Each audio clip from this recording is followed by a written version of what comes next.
Hi, Gina with today's thought. And today we're going to be talking about Nikki Haley. The reason I'm talking about Nikki Haley today, or one of the reasons, is because she is speaking right now on TV as I'm recording this. I started listening to her. I didn't hear anything new, so that's why I'm recording this as she's speaking. And it just reconfirmed my belief that she really needs an intervention. We'll talk about this a little bit more as we go along. But her campaign had put out an announcement that she was going to, or was putting out an alert that she had an important announcement or an important statement to make today on the eve of the South Carolina primary, which I believe is Saturday, but don't quote me on that. But, well, if you're in South Carolina, I'm sure you know what day it is. The point is that there was speculation that she was going to announce that she was dropping out of the race right before this primary, where she's going to get, all the polls are showing, and of course they're only polls, so the result could be different, but the polls seem to be showing that she's going to get trounced by Donald Trump. And there turned out to be the announcement, part of the announcement was that she said she's not quitting. She's not quitting. She's going to go on. And this idea, when she was the representative at the United Nations, when she was in the Trump administration, I liked her. I thought she did a good job. But since she announced her candidacy, and this was same thing with Ron DeSantis, all these other people, why now? Why not wait to 2028? So that kind of put me off right away. But seeing her run her campaign, her speeches, and there's no personality there, number one, and you need at least some semblance of charisma if you're going to run for president, I would think these days anyway. But she, there's an area, I have come, cut right to the chase. I've come to despise her. I really dislike her. I cannot express, it's hard to put into words how much I despise her, how much I've come to despise her. She has this whole attitude that she's talking like she's the inevitable nominee, and I don't see that at all, number one. Number two, there's a kind of savior complex, I guess you would call it. I won't go so far as to say that she thinks she's Jesus, but she thinks she's, or maybe Lincoln, or somebody who's going to save the Union, that she's going to save the country. And I don't know, the implication is that the rest of us are too stupid to see it, or too benign to see it. We're just, she spent, from what I listened to, and I say it was just over and over, yada, yada, yada, the same thing. But number one, she's not quitting, and number two, she's just trashing Trump and saying, well, things that are not true. I mean, demonstrably not true anymore.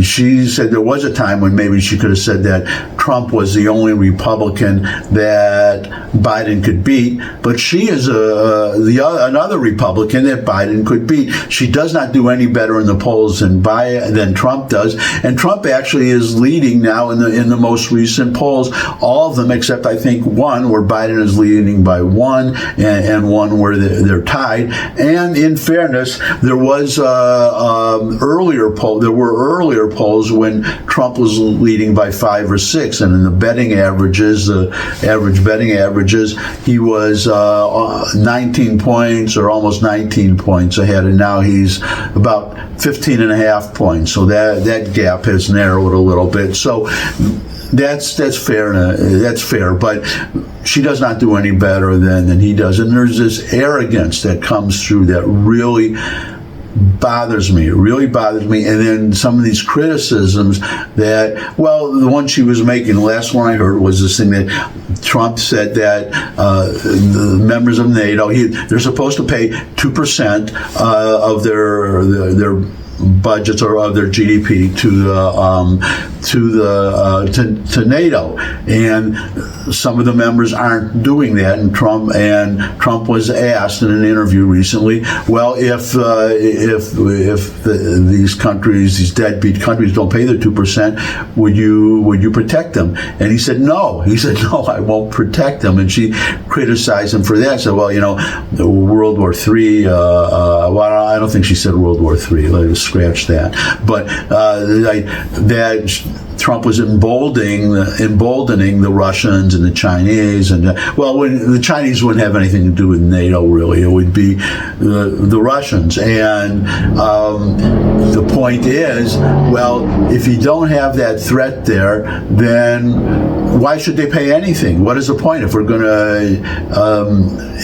to defend them no matter what? But after Trump made that statement, one country, I believe it is Germany, said, okay, we're going to pay our 2%. And that's the point. Trump says these things, and then they pay up. So then her criticisms of Trump, I don't agree. I don't think she would be a better president than he would be. Let's just put that bottom line right there. But this arrogance that we're wasting time. The money being contributed to her, first of all, is being wasted, but also the time that we could be.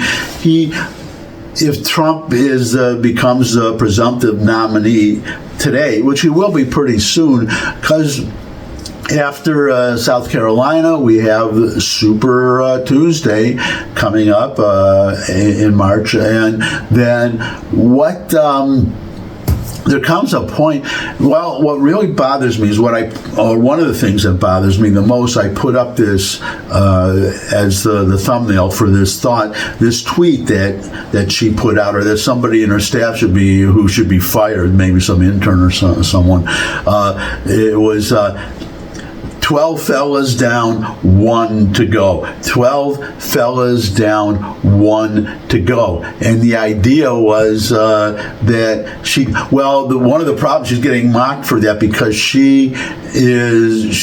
I'll say rumors, but 2 men have come forward and they've actually, I understand, made official depositions. I don't know if they were under oath or not, penalty of perjury, but claiming that they had affairs with her. She was a married woman. She still is, and that they had affairs with her. So that 12 fellas down, 1 to go. She's being mocked for that. So I just have to report. I report, you decide. But that's not my point. My point is that the implication is that she beat 12 men and there's only 1 left, and that is Trump, because that's how strong and tough and indomitable she does. And little digression here, I really hate this playing of the sex card. That's what the Democrats do.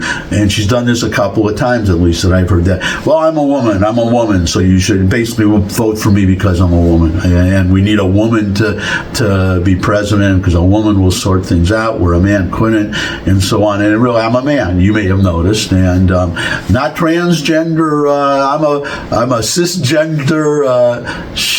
cisgendered biological male. Okay, I admit it. If you're a liberal and you want to hate me for that, you can go ahead and hate me.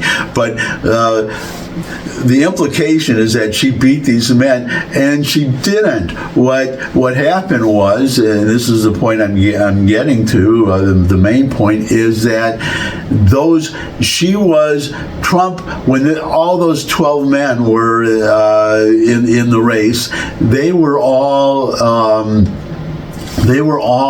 doing about as well as she did. I think she was her top polling amount that she ever got or was 11% or something like that, and maybe Ron DeSantis was a close second, I think, and sometimes ahead of her, and he dropped out. And these other ones, why did they drop out? Not because she defeated them and they were afraid of Nikki Haley, it was because they realized they couldn't win. If you're in the low double digits or single digits, you realize that you can't win, and why humiliate yourself and drop out? And she actually, she apparently has no self-awareness, and she's perfect, and she doesn't feel that she's being humiliated. And that reminds me of, do you remember John KASICH? Okay, John KASICH was one of the presidential candidates for the 2016 election, running against Donald Trump. And just like Nikki Haley, one by one, all these other candidates, Marco Rubio, Jeb Bush, they all dropped out. But KASICH stayed in until it became mathematically impossible for him to win. And as I said in the title to this thought, today's thought, Nikki Haley, when I think of her now, I think of her as, well, first of all, ungrateful, because she would not be on the national scene if not for Donald Trump appointing her, U.S. representative to the United Nations. And this is how she pays him back, because she couldn't wait until 2028. So that's one thing. But I think of her now as I said in the title to this vlog, she's John KASICH in a church, John KASICH, well, they may both be churchgoers. I said John KASICH in a church, but I meant John KASICH in a skirt. Okay, she is the same. She's another John KASICH who refuses to read the writing on the wall, and because she can't. Let's just be frank here. She cannot win now. The presidency might be different if she somehow got nominated, but she needs to get nominated first. And she's not going to get the Trump vote, the Trump supporters. She's not going to get the MAGA crowd. They are not going to support her. You can put the cuffs on. You can put the cuffs and the leg irons on Donald Trump and send him to Devil's Island, and he's still going to get it. He's still going to get the MAGA vote. He's still going to get the Trump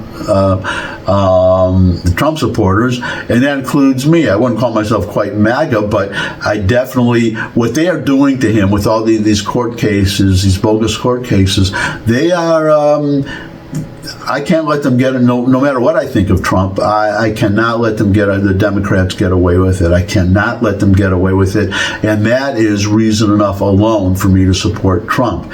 And well, I guess we're about to cross the line into chronic rambling, chronic old guy rambling. So I'm going to say that's my thought for today. Thanks for stopping by. If you could subscribe, that would really be great. Share this video with anyone you think would benefit from it. Most of all, Nikki Haley, who I really think needs an intervention. Someone's got to, read the Riot Act to her and don't humiliate yourself. After, I would, if something's wrong up here if she doesn't drop out after losing in her home state. If she does, right? Okay, we haven't had the vote yet, but if she stays in the race after Super Tuesday, then I don't know. I really don't know what to say. So, again, thanks for stopping by. I would love to see all of you again, whether you subscribe or not. And until I do see all of you again, bye.